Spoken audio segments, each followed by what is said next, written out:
Kai kurie turistai dabar tiesiog įkalinami.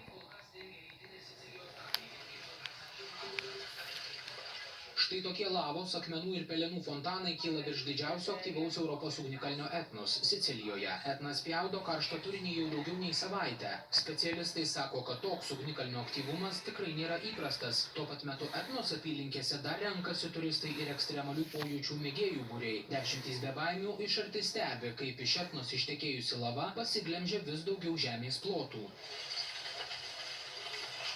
Suaktyvėjusi Etna bent trumpam įkalino turistus Sicilijoje. Pagrindinis salos oro uostas Katanijoje vos keliasdešimt kilometrų nuo ugnikalnio stabdo skrydžius bent tik rytdienos. Ir taip nuo praeitos savaitės.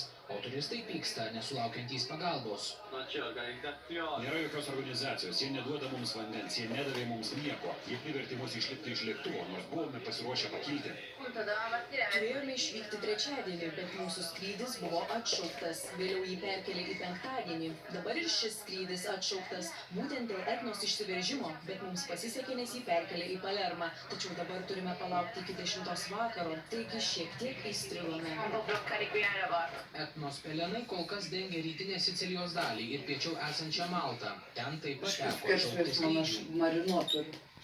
O jau netrukus žiniose Lietuvos artimiausių parų orų prognozės su kolega Naglis Šulija susitikti.